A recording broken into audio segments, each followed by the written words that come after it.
John preaching from the Holy Bible, the Word of God, from Psalm 25. Unto you, O Lord, do I lift up my soul. O my God, I trust in you. Let me not be ashamed. Let not mine enemies triumph over me. Yea, let none that wait on you be ashamed. Let them be ashamed which transgress without cause. So we see here, the psalmist here is praying to God. We pray to God, we sing to God, we connect with God, we engage with God. That is our life. That is what God made us for, to engage Him, to talk with Him, to worship Him, and then He'll respond to us. He'll respond. And so you might not know that, you might not have heard that, you might not have experienced that, because many people go through rituals with no expectation. There's no faith. There's no faith. The Pharisees did that. God charged His own people with doing that. Okay, so I gave you my word, I gave you my law, and now you're studying it, but without faith. Right? So God gave this to you, and you forgot God. So you still have this in your hand, but how is there no God? Right? In your mind, in your heart, there's no God. There were actually Sadducees, people who said there's no resurrection. Right? They didn't believe in the supernatural. How is it so? They're reading the book, the law, the word that came from heaven, from God.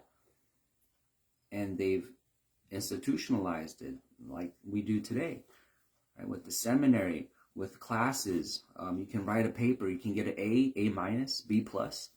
They'll give it back to you with red ink, saying, "Oh, use spell check next time." And you have some typos there. The grammar could be better. What else can we do with this? What else can we do with this? They want to play with it. They want to ignore God from heaven, the supernatural God, the living Spirit that talks with man. They want to cut Him out and keep all this. Right? And Jesus said, "It talks of me." And so when Jesus came, they didn't know who He was. And He was surprised. The man who Jesus healed, he was surprised. And how is it that you don't know? But He knew, right? Because He experienced Jesus. So we're supposed to have contact with God, interaction with God.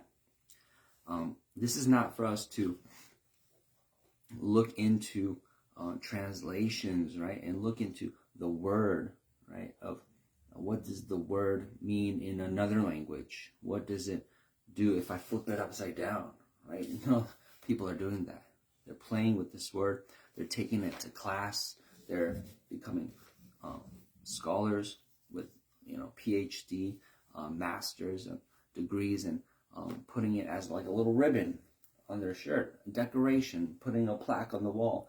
I studied at this school of divinity, and so I am something. But that's not what we see in here. There's a mismatch.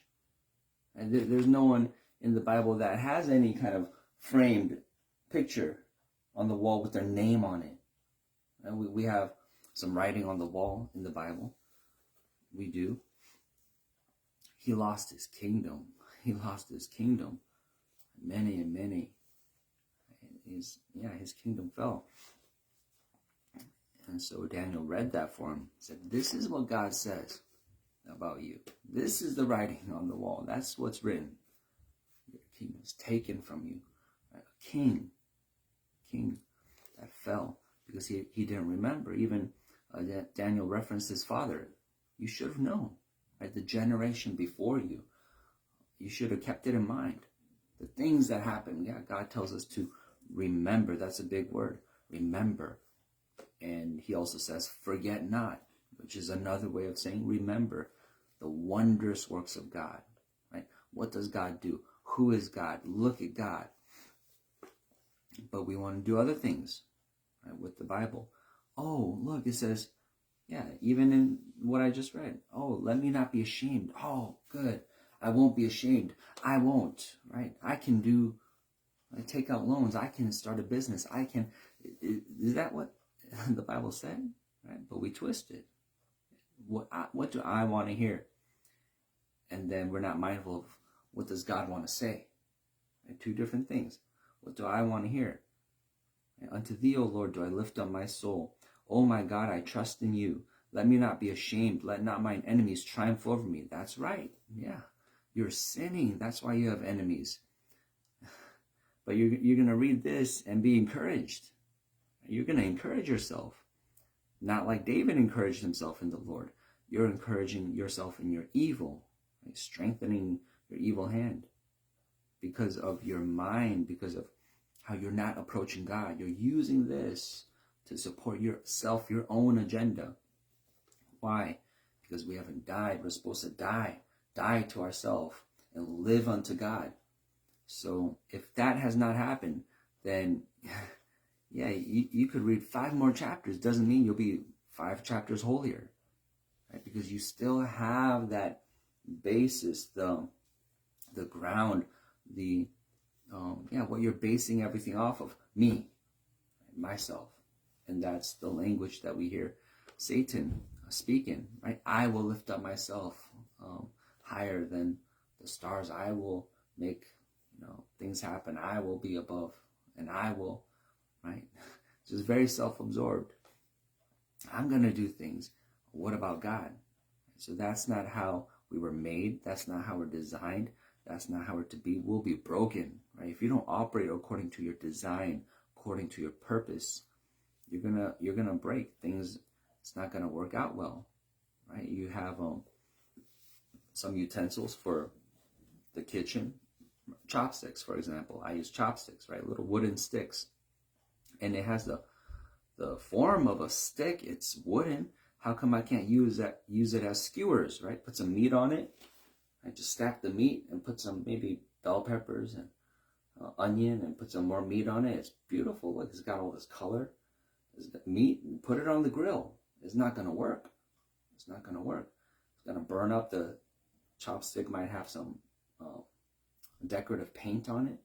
It's going to melt. It has some covering on it. It's not the same as a skewer, but they're both wood. Yeah, but it has a different purpose. Looks similar, right? So man, we have a purpose. Our purpose is to engage God, to know God. We have a Father, to learn of Him. Then, we'll flourish. Then we'll prosper, right? If I use the chopsticks to eat food, then I'm going to eat food. If I use the skewers as chopsticks, they're skinnier, they're longer.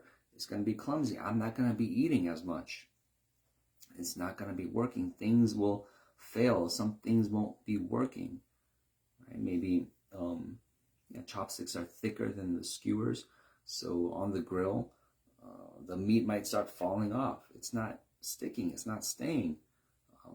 Chopsticks are burning. It's melting chemicals onto the meat. You can't eat, right? You failed your purpose. Things are breaking, right? It melted. You don't have it anymore. You lost resources. That's what we see in our lives if we don't live according to our purpose, which only will be found in God. So people are busy thinking that they could just find their own purpose outside of God, and they don't find it. They don't find it. They spend much effort and energy and time deceiving themselves and others, saying, this is it. This is it. It's all about this. It's about helicopters and BMW, sports cars, sunglasses, and vacations and looking nice and looking cool, gold watches and the material. Take a picture of yourself. 1,000 likes. That's the life, and it's not. And it's not, right? Because you got your mansion now. You're in the penthouse now. You're sitting down. And you're anxious. Why? You have to do some cocaine. Why? Right? And that's not enough. You got to double the dose. Why? Right? When's it going to stop? It's not going to stop until the window breaks and the guy is falling out of the building. Right? Because that's the pattern of hell. Right? It enlarges itself, and you've got that fire burning. You've caught it, and it is going to burn you up. It's going to burn you up. Moses he had fire on him that didn't burn him up. He saw fire on the bush that wasn't consuming the bush. Men of God are on fire. Men of God set things on fire. We walk through a neighborhood and the whole neighborhood is set on fire. And we're not consumed. We're not ashes. We continue to walk. We continue to set things on fire. Shadrach, Meshach, and Abednego, they come out of the fire, and the king is going to fall down. The king is going to fall down. Oh, it's your God. It's your God. This is the God. Now that's the God, right? He was mad. He was angry. He was offended. He wanted them dead. And now he's repenting. He's saying, no, it's you. You know things. You know things. And Daniel had favor. The king didn't want Daniel to go into the lion's den. He had a question. Right? Can your God save you? Will your God save you? He couldn't sleep. He couldn't eat. And indeed, Daniel showed, the angels shut the mouths of the lions so that they would not touch me. In the fire, not a single hair burned. In the lion's den, they didn't take a single lick, a single bite, nothing. Right? How is that possible? Those that seek after God. Those that seek after God. So, in Samaria, they were being eaten by lions. And when it happened, 2, 3, 4 days in a row, every day of the week, they thought, okay, no, that's weird. That's weird. Right? When it just happened too much, they said, this is not natural. Right? You know when something exceeds, you have one fly in your house, and you don't give it a second thought. You slap it and with the fly swatter, and you put it in the trash. But if there's a million flies, okay, now you're going to start to wonder what's going on. Right? If some locusts stealing your crops, right, ruining things, that's fine, that happens. But if there's so many that you can't see the sun, it darkens the whole land, right? Yeah, you're going to be frightful. It's going to make you react differently. Right? Supernatural things. So we're supposed to understand that. And they understood it when the lions were eating people, and they just kept eating like they were in a buffet. And so the people said, okay, we need to find out what's happening. They call some spiritual people, and they are able to discern, this is spiritual. We need to know the law of the land. What's the manner of the land here? What God do they serve here? They bring one of the priests over, the original priests, right, that were there, and he teaches them the law. So they learn a little bit of the law, and they apply it. They get a little dab of it, and they apply it. And now the lions don't eat them, but they don't take the whole law. They don't eat it entirely. They don't wear it. It doesn't consume them. They haven't given themselves to live this life, to be God's people. They're still committed to their old practices, old culture, old ideologies, old ways. And now, we know we have to add a little bit of this because we don't want to get eaten by lions. So, they're still going to be accursed people that have less measures of the curse. And so,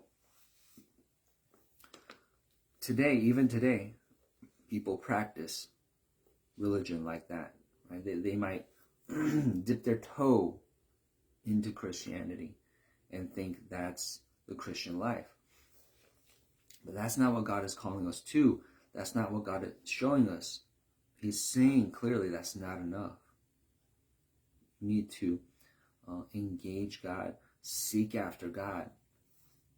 Right? Don't just like the sound of the words, because the words can affect you, and we can get confused. Sometimes it's poetic, sometimes it's true, sometimes it's convicting, sometimes it's prophesying. It's true about what happened in the future. It's true about where we came from. It's speaking of God. It's doing many things, and we don't even know the half of it. But without commitment, you're not going to see it. You're not going to see the God that released these words onto earth, onto man. His goodness and his power. We're not going to see it. We'll be in front of it. We'll have read the words. We'll have sounded out the words. But if you're just playing church, playing the Bible, playing Christian, then you're not going to see. You're not going to see God, be with God. But yet God is inviting us to it. And so what's the problem? Our hearts, we keep our hearts closed. Why? Because of lusts, because of other things we still desire in the world, because we haven't given up other things, because we don't truly want God. And so Satan knows that. That's why he fills the world with, right? When's the last time you walked into a mall, right? A Best Buy? How many screens are there? Right? How many things are they selling? How many samples do they have for you? How many colors are there? How many store signs are there? How many stores that sell t-shirts do you need? How many stores that sell sneakers do you need? How many stores, right? And yeah, we love it. We love it. This style, that style. Right? Walk by that. Oh, these colors, these sizes. And you might not even have anything to buy. You just like being there. Just like being there. And in Revelations, you see it all go up in smoke. And it's going to list it, all the riches, all this, and people cry. Oh, we love that stuff. We trusted in that. It gave us pleasure. In the end, in Revelations, in the end. And so, yeah, you're going to live by faith, live prophetically. If you already know what you're looking at, no, that's that. That's nothing. That won't last. That's made out of straw. Who knows the difference between diamonds and straw? Right? And you're going to call that person wise, who goes after the diamonds, who's mining diamonds. No, this, yeah, you know he's going to be rich. And the guy who's collecting straw, oh, another piece of straw. Oh, and some more straw. You got 3 sticks of straw. And oh, there's so much more straw than there are diamonds. And yet that guy is, with his pickaxe, hitting the rocks. I haven't found one yet. But when he does, right, he could buy farms, he could buy lands, he could buy countries with what he finds, with what he buys, just a little bit. And the other guy's busy picking up straw. Got it. Oh, I got it. I feel productive. I'm busy. I'm moving. But it's very low value. So God delivers us from that, from living vain lives, from wasting effort, from wasting our lives. Having lived this life and got nothing, lived your whole life for nothing, to get nothing. It seemed like something. And so, yeah, thank God that you're not able to go to the back of the book here. Oh, that's that. Okay, so turn my head away, right? And what does he say? Turn your head to what? This, right? Oh, this. And better than rubies, better than gold and silver and sapphire and topaz from all these other lands. No, God. I seek after God. So not just this, but the author of this, right? In his heart is seeking after him, to be one with him. Oh, in this chapter, oh, I can be one with, oh, that's what he wants. Oh, that's available. Oh, that's happening. Right? The everlasting God, the everlasting burnings, dwelling with the everlasting burnings. Yeah, I can live with God forever. And he does this to his sons, his servants. Yeah, just throw a rock. Just throw a rock. It doesn't matter if he's armored up, if he has an armor bearer, he has a shield, he has a spear. Just throw a rock. And just throw a rock. You got him. You got him. Now you have his sword and his head. And now you have a whole kingdom. Now you have all these soldiers. Now you have loyal followers. Now you can charge. You can go ahead. You can take the enemy. and do it again, and do it again, and do it again. Oh, someone's coming after you, someone's against you, right? Yeah. And so the worldly, yeah, they'll say things that don't really apply to them, right? Dust yourself off, get back up again. That applies to David, right? That applies to the men of God. That's what Christians do. That's what the righteous do. The wicked, they eat the dust, right? That's what the serpent was cursed with. You're going to eat the dust. You're going to crawl on the floor. You can't get up. You can't get up. You slither on the ground. You can't fly. You don't have wings. And we fly on eagle's wings. Unto you, O Lord, do I lift up my soul. O my God, I trust in you. Let me not be ashamed. Let not mine enemies triumph over me. Yea, let none that wait on you be ashamed. Let them be ashamed, which transgress without cause. Show me your ways, O Lord. Teach me your paths. Lead me in your truth and teach me, for you are the God of my salvation. On you do I wait all the day. You see the humility, right? See the positioning, me and the Lord. Right? Show me your ways. That's acknowledging, I don't know the ways. Teach me your paths. I don't know. I need teaching, right? Show me your paths. There's ways. I don't know the ways. I can't go if I don't have God. That's what Moses said. Right? Don't have us go, Lord, if you don't go with us. Right? Don't send us if you are not going with us. It's not about the scenic route. It's not about the destination. Is God going with you? You need God every step of the way. Or how can you really like the destination?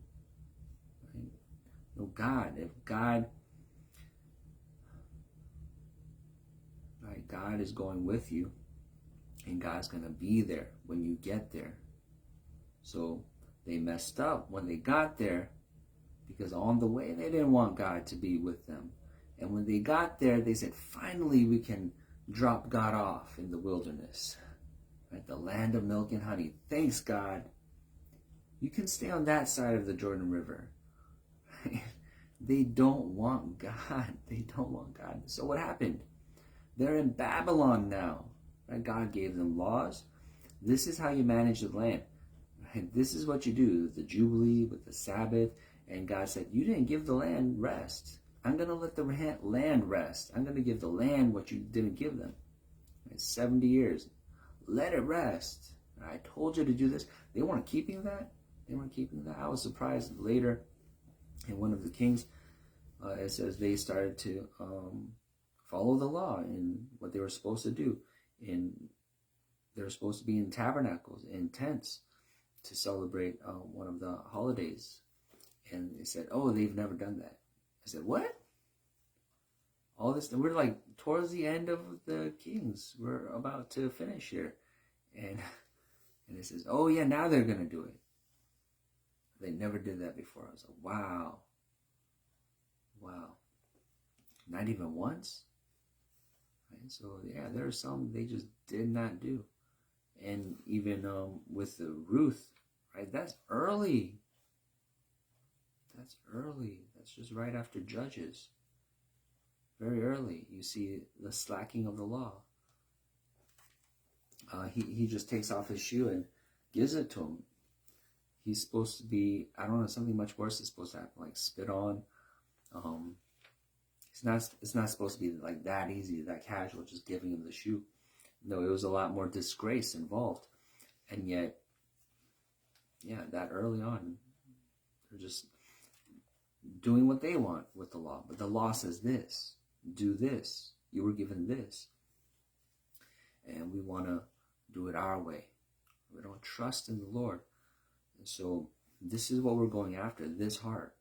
Right? Show me your ways. I don't know the way. I don't know the path. I don't trust in my strength to go. I don't trust in me to get there. I need you, Lord. On the way, I need you, Lord. Right? To show me, to teach me things, and to get there. Right? Lead me in your truth. Show me your ways, teach me your paths, lead me in your truth, and teach me. Right? He's saying it again. Teach me. I'm ignorant. I don't know things. I don't know. I need you, God, to talk to me. Teach me things. Right? That's a good heart. That's an open heart. So then when you read, right, when you continue to read, and God is trying to put stuff in you, yeah, the bottle cap is going to be opened. But the proud, what do?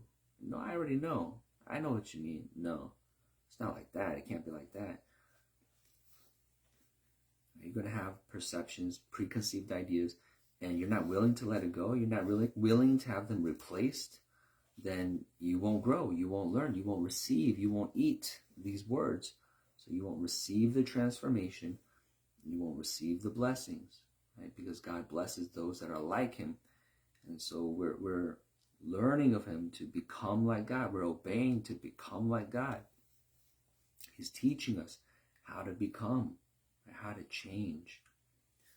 And so we delight, right? We delight in learning, right? Some people, they were glad when school was over. I can't wait till I'm out of school, right? They're out of school, and then they become fools. Why? Because they don't love the truth, right? They don't love learning, right? When will people just stop bossing me around, stop telling me what things are? I already know everything. I already know. Right? That's foolish, right? We know no single individual, right? Even a lot of people that don't believe in God, they're going to acknowledge that too, right? No, that's silly. I can't even say that's true, right? That any one man on earth, any man knows everything, right? And yet, even though we could answer that correctly, right? That's true. But we walk the opposite way, right? The way we live our lives is as if, right? So we live in delusion. We're deluded without God. We live in delusion. He says, I'll give them derision. You will laugh, right? Fools, yeah, you laugh at fools. Because, yeah, it's so ridiculous, right? When things are, right? When you see comedy clips, why do you laugh? Because it's so ridiculous. It's so foolish, right? It's so unexpected. Like who would do that? That is so devoid of wisdom. That's funny, right? And yet that's how far we are. That's how far we are from God. Right? Yeah, and that's why we do laugh a lot of times at ourselves, right? The comedians are going to talk about what? They're not, most of the times, they're not talking about monkeys, right? He's not impersonating, monkeys and people laughing, right? No, they're talking about people. They're talking about people. We laugh at ourselves, right? So, yeah, we take off the pride, or we don't take off the pride. It's another form of pride. But we laugh at ourselves, right? He describes human behavior. He describes people in society. He describes what we do, and we say, that is funny. We do that. We are fools.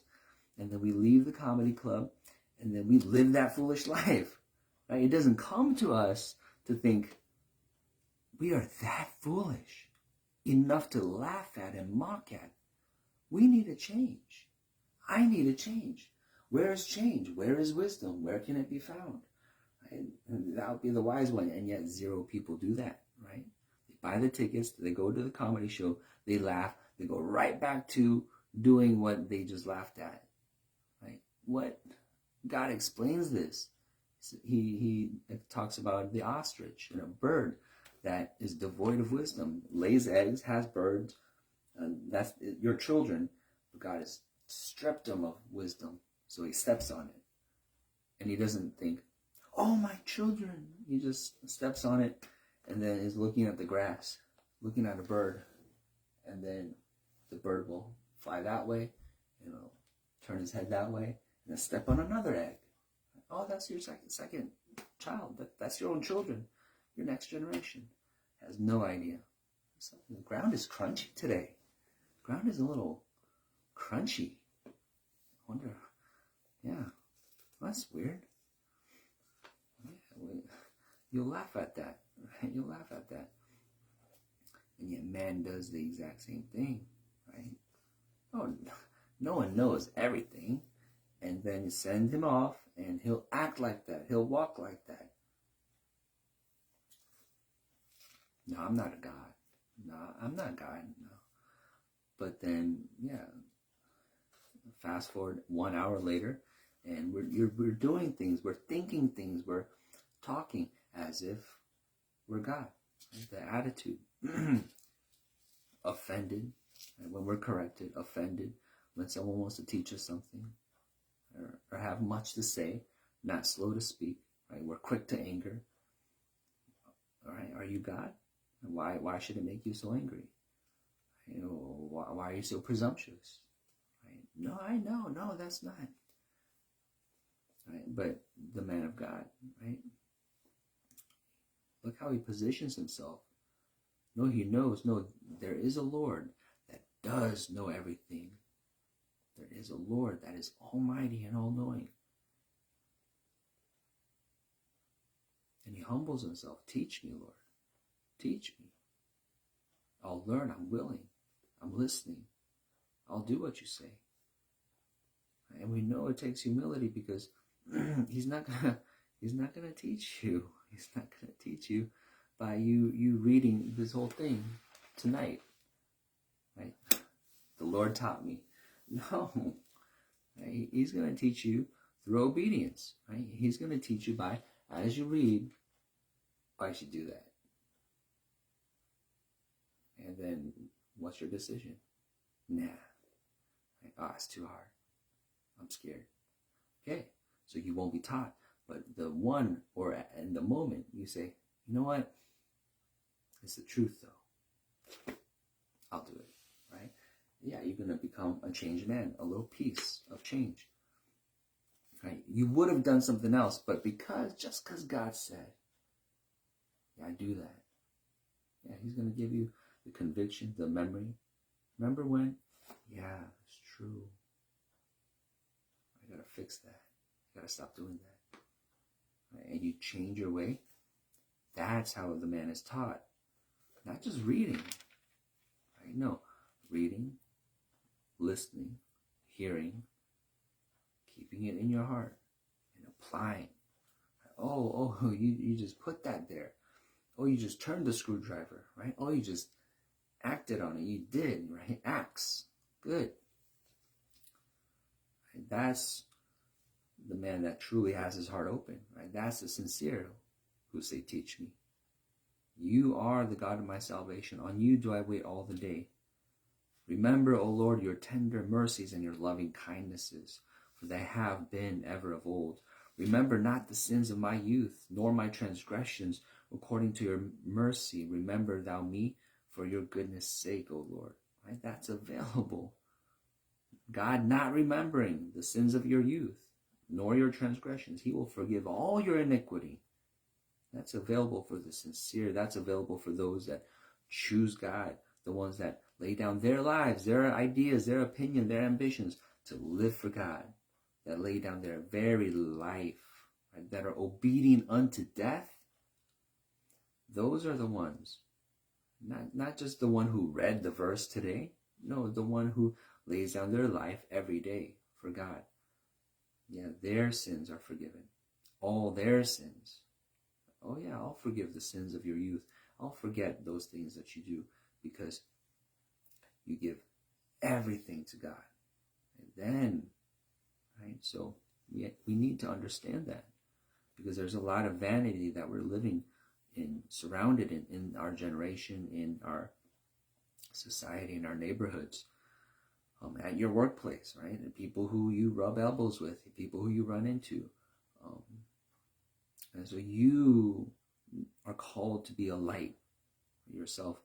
So even if they're deceived, even if they want to deceive you, you yourself need to be lit on fire of God, sent by God to be a light for them, right? Whether for judgment or for mercy, right? Whether for them to see and convert, see and change, or be judged. And just like Noah judged the whole world in his time. Because there is a righteous man here. So it's showing it is possible. It's showing the standard. And so people are accountable when they're in your presence. If you are light, if you are a city on a hill, and then God sends you out, right? And then people are going to get divided. And those that come to you, those that yield to you, those that listen, and those that reject you. That's what Jesus did with his disciples. Right? Sent them out and then told them instructions. If they don't receive you, right, dust off your feet. Don't let any of their dust cleave to you. Right? Leave it behind you and take your peace with you. Oh, they missed out. They lost out because they rejected those that Jesus sent. Because Jesus is the one that God sent. So they reject you. They reject Jesus. They reject Jesus. They reject God. You reject God. You've forsaken your own mercy. You've lost your life. You've lost your life because you love not the truth. Good and upright is the Lord. Therefore will he teach sinners in the way. The meek will he guide in judgment, and the meek will he teach his way. All the paths of the Lord are mercy and truth unto such as keep his covenant and his testimonies.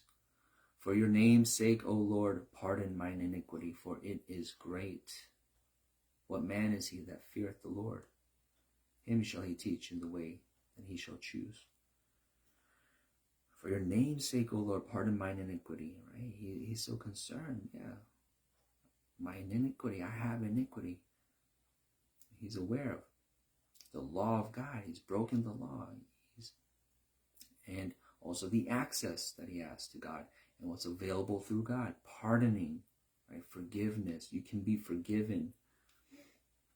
You can be weak and it's okay. You can fall short and God will make it up for you.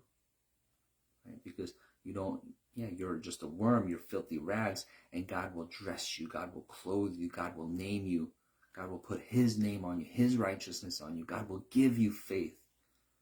Right? So we need to depend on God, like existentially, right? Like to the depth, like not depend on him for a penny, for a promotion, for a wife, for an item, no, your whole being, right? I'd go to hell. I'm worthy to go to hell. That's my material. That's what I am. I got the stain of sin on me. That's my nature.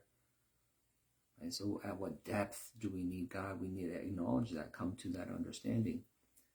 Pardon mine iniquity, for it is great. What man is he that fears the Lord? Him shall he teach in the way that he shall choose. And so we're asking for teaching, and God is telling us, revealing what kind of man, what man he does teach. What man is he that fears the Lord?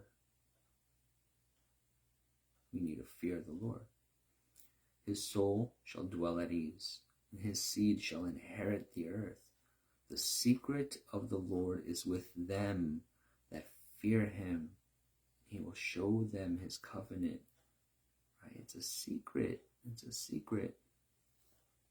The secret of the Lord is with them that fear him. And they get the secret. They understand.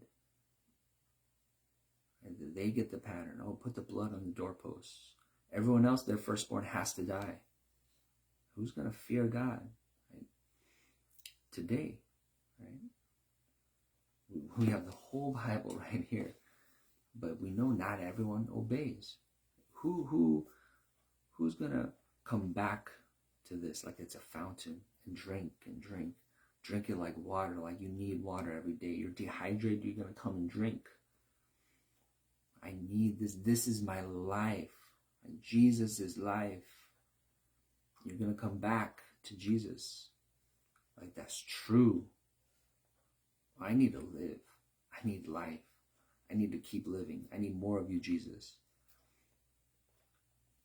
Oh, you fear God, right? And he tells you something and you do it. Oh, you fear God. Right? The secret of the Lord is with them that fear him. Not with everybody, not with anyone. It doesn't matter how much they reach and grab, no matter what they do, how many guns they shoot, or how much money they spend. The secret of the Lord, oh, it's kept from them. They don't fear God. They don't fear God. Right? People might love God and country, right? Guns and Christianity, and yeah, you make it your own, right? You do your thing, right? It's something and Jesus. It's what I love and Jesus. You just want to stick Jesus on there.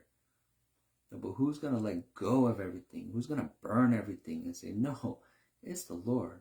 It's the Lord. It's whatever he says. Put everything on the chopping block. That can go. That can go. And God, oh, that too? That can go, right? That will go. Because it's the Lord. Nothing exists, right? My heart doesn't belong anywhere. It's not attached to anything except for the Lord. If he tells me to love it, I'll love it. If he tells me to hate it, I'll hate it. And you look back at him. And what else? And what next, right? That's how you live your life. You're sent to the world. You're not of the world. And you're back to the Father. So what should we do out there? That's an out there, right? You don't live in the world. You don't love the things of the world. You act on the world. Right? You put on your armor and you go out into the world. All right, who should we kill today? What should we do? Right? What doctrines are we going to knock down? What fields are we going to burn? You go to the war room. You go to the command center. You go to the commander. And that's how you go into the world. That's how you live your life. Temporary. Until it burns. You know, what are we going to do to them, to this place? What are we going to do to this day? And you live in the Lord. That's your dwelling place. You fear the Lord. He tells you secrets. He tells you what's going to happen. He tells you the battle plan. He tells you, right, what we're doing on Saturday, Sunday, Monday. He tells you what God's plans are. Right? So then you're not going to be deceived and fooled by what CNN says, ABC says, what they say, the studies show, the forecast says, and you don't care, right? Because God said this, peace, right? Stability. You know it's coming, even if it's war, right? Then when war comes, everyone else is saying, oh, so soon? Oh, who would have known? Right? And you say, I told you so. That's what the men of God say. Told you so. No, it can't happen, right? Hananiah said, peace, peace, peace. It wasn't peace. And they could say, war, war, war. And there could be no war. Yeah, how many times do we hear that on the news, right? So, forecasting, right? Whether it's rain, snow, or war, or famine, or economic downturn, economic bubble, economic, bursting, trends and fads, and the newest and the latest and the breakthrough and they call, right, their miracle drug, their miracle solution. And it doesn't come to pass. No one follows up saying, hey, you're a false prophet. Hey, things don't come to pass. Right? You said this would happen. Yeah, when I was a child, they said in the year 2000, I put that VHS in, I watched it, and I was like, wow, the future's so different. In the year 2000, we're going to be in hovercrafts? Really? Yeah, I was a child. I believed it. Wow. Man, that's so far away. The year 2000. Things are going to be so different. Hovercrafts. I need to get my hovercraft license. Hovercraft. Yeah, where do you see them? It's 2025. 2025. They said it. They illustrated it. They did the CG graphics. Yeah, they wanted to prophesy this and that and this and that and this. None of them came to pass. And yet we filled our mind with it. We filled our soul with it. We dreamt about it. We longed for it. We prepared for it. We were scared of it. So this is what we're doing with our life.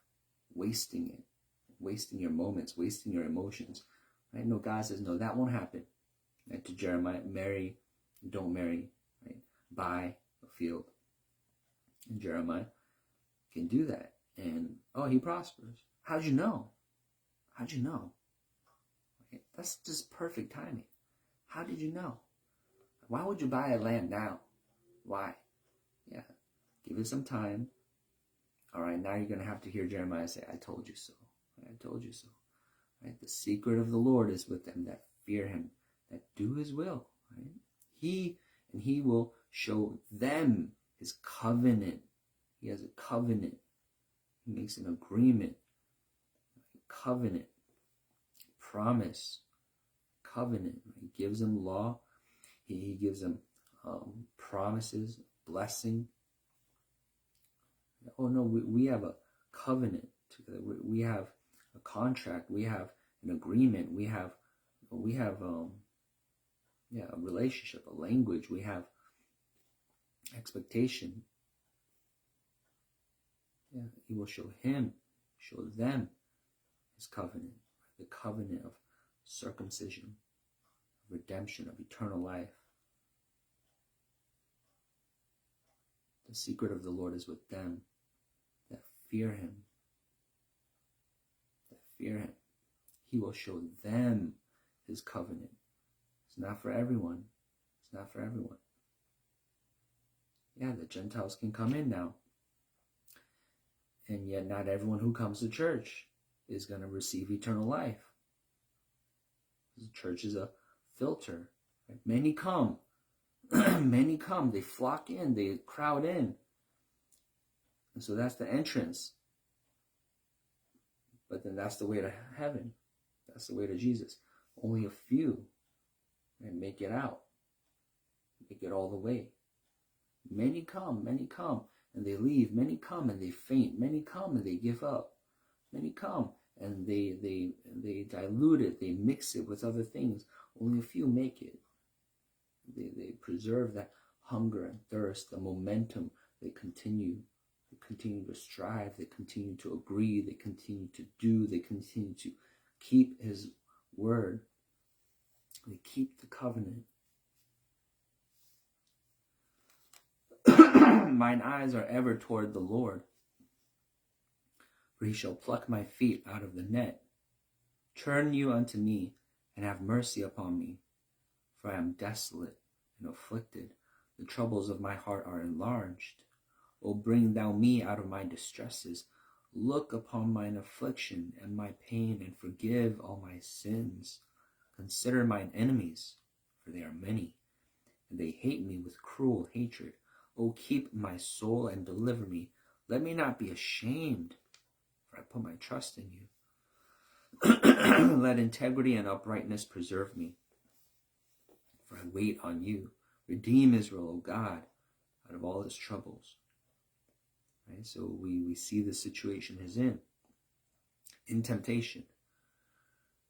Right? Positioned to be ashamed, and yet he knows he's not going to be.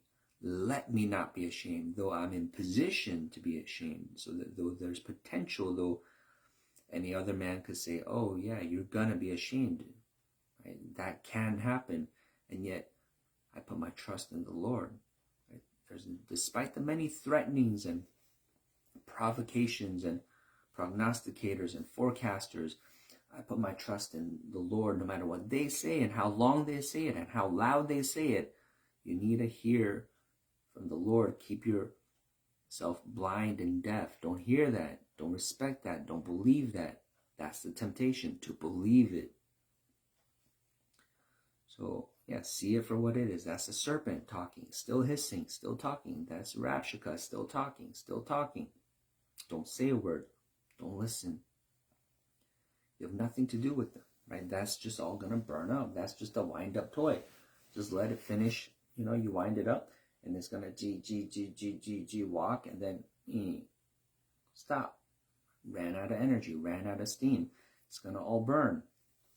But the eternal, right, the sons of God, we're going to live. We're going to live while everything else is folded up like a garment and burned up, discarded. We're going to live forever as everything else. Yeah, had their time, had their time in the spotlight, flash in the pan, and gave them the mic for a day, and then now they're done. They're done and dead. We are everlasting. We're going to live forever. So for this short time, it's not comparable to what we're going to get and receive. So we put our trust in the Lord. Let integrity and uprightness preserve me, for I wait on you. Right? You're not just waiting in peace. Sometimes, a lot of times it's going to be through temptation, through provocation. You're waiting. Well, it's hard to wait. You're still going to wait. You look to the Lord. You hear the Lord. You delight in the Lord, and you delight to do his will. Yeah, Psalm 30, verse 5. For his anger endures but a moment. In his favor is life. Weeping may endure for a night, but joy comes in the morning. In his favor is light. You can't just do whatever you want. You got to know how to be liked by God. God has to like you. He has to favor you. You have to be his favorite. Be a favorite today. You're accepted if he favors you. Right? Is his favor on you? His favor is life. So Esther had to be liked by the king. Then he lifts up his scepter. I accept you. You have to be accepted. And so, yeah, that's what I'm preaching today. Right? Just don't trust in yourself. Don't trust in what you do. Don't think you're impressive. Right? Whatever you do, hit a home run. All right, be Babe Ruth. Right? But are you accepted by God? Yeah, the crowd accepts you. They roar. The people think you're funny. You think you're something of yourself. But what does God think? Right? You did this and that and this. You have achievements. You have medals and medallions on the wall. But does God accept you? Right? Does he approve any of those things? Did he tell you to do any of those things? And if not, then do you think you'll be accepted? And do you think he'll be pleased? Right? So we're coming to sobriety and saying, oh, it's not that. Oh, it shines, it's glittery, but it's not like the gold from heaven. Right? It's time to shift our focus because it's going to take a shifting because we're coming out of the world. We came out of the world. And so we have that on us. There could be some lag, right? Still liking some of the things, still thinking the same way, valuing things the same way, judging good and evil the same way. And God is helping us, right? He teaches us, right? We ask him to teach me. I don't know. And when you learn something, that doesn't mean you stop. Right? Ask him to teach you. You learn one thing. God has so much to teach us, right? How to please him, right? Knowing his ways, so that we do one thing, we do another thing, we do another thing, and oh look, you did the will of God, you did the will of God, you did the will of God, because you got the mind of God, you got the mind of Christ, you got the heart of God, because you were with him so long, so often, right? So David, Nathan says, David, go ahead, do it. Right? He's learned. Asahel, he goes, he feels strong, he is strong, he's got strength, he's got speed, he can do it, and he dies.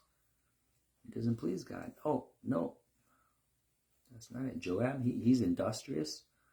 Jeroboam, he's industrious. They don't have a good end. Because you can make this, you can do that, you can take that, you can do things here, but what about there?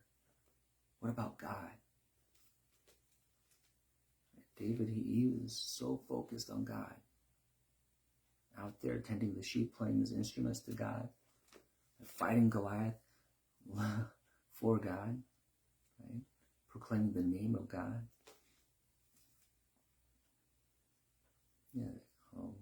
Defending himself from Saul, and then not even doing anything, just cutting off the robe, smiting his heart, right?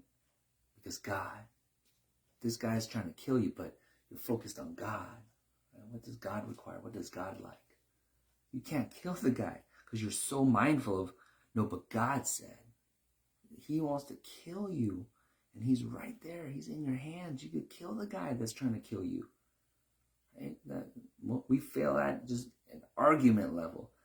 Right? He's trying to make you feel bad. He's trying to insult you. He's trying to oppress you. He's trying to be condescending to you. We fail.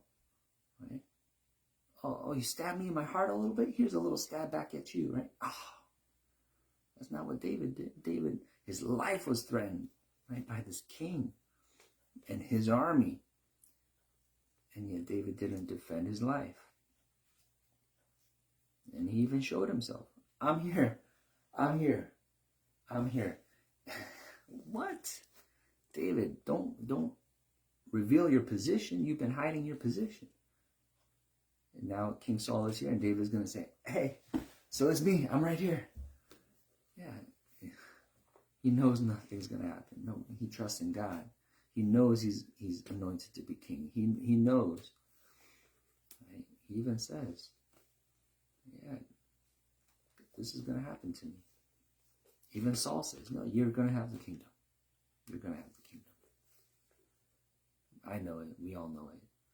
Just, he's going to ask David for a favor. Can you do me one favor, please? Please? Don't kill my family. Don't kill all of them. Like, let at least one remain. And he already knows where it's going. He can sense it. This momentum. David's a tsunami. Psalm 34:11. Calm you, children. Hearken unto me. I will teach you the fear of the Lord.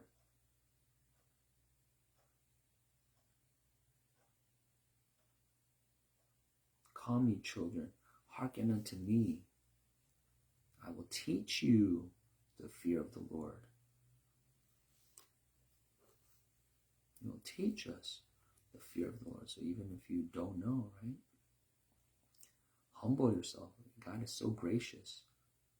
And I'll teach it to you. I'll teach you. Little children, you're my children.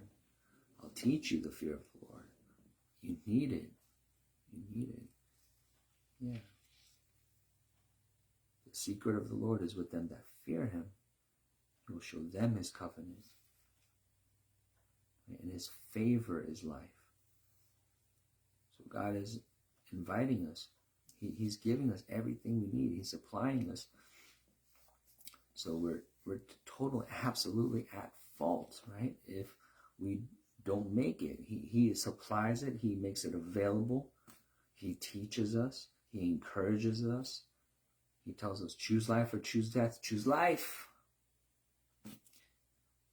And so we got no excuses. Right? We are accountable. We are responsible for the decisions that we make and the end that we get, the results that we get. Because he lays it all out. And he makes himself available. I will teach you. I'll teach you. I'll empower you. I'll equip you. I'll protect you. I'll give you all this. I'll give you my secrets. And I'll tell you the way to it. This is how. And yet we're so busy. We're too busy. We're too busy, right? Snowboarding or painting. Too busy. Putting another coat of paint on. Right? Waiting for the paint to dry. We're busy.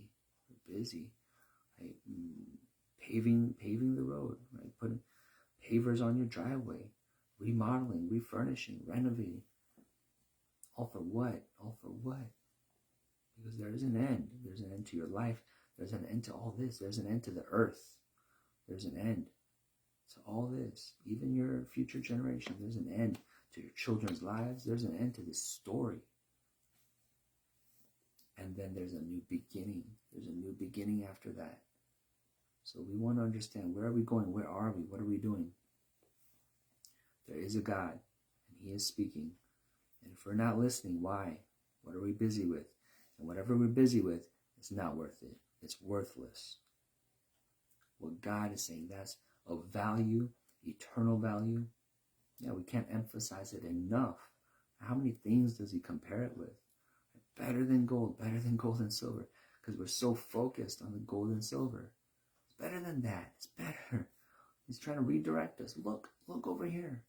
God, His favor, life, true life. I know you're trying to get that because you think it's there. It's in God, who will speak to you in your heart if you just engage and if you humble yourself. You don't have to go to Antarctica, Timbuktu, Madagascar. You don't have to go to some cave in the Congo or in China, in the jungle or in the forest. No, in your room, right? In your bedroom, in the quiet, in a sincere moment, right? Humbling yourself, seeking after God, desiring and thirsting after what is real, what is true.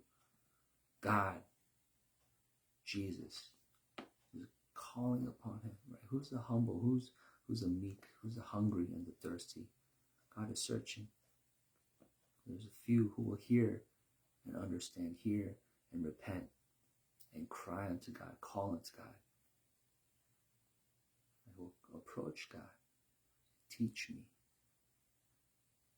I'm ready to learn. Teach me, God. Teach me. I don't know anything. I don't know things. Teach me your way, God. Teach me your way. Teach me your way. So, understand what truly is valuable.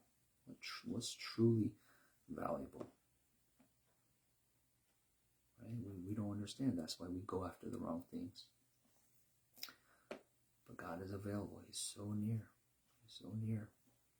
And you have people around you, Christians, who are telling you the answer. Just straight up, just flat out. Jesus. Just seems, too simple. Really? Just that one word? Just that one name? Can it be? And yet watch their lives. The sincere who follow that name, who submit to Jesus. There's going to be evidence. There's going to be evidence. You're going to see it play out. There is a God. And so if you are a Christian, if you call yourself a Christian, that is your responsibility to take that on, to live it out in seriousness, in truth, so that they can truly see that in Jesus' name.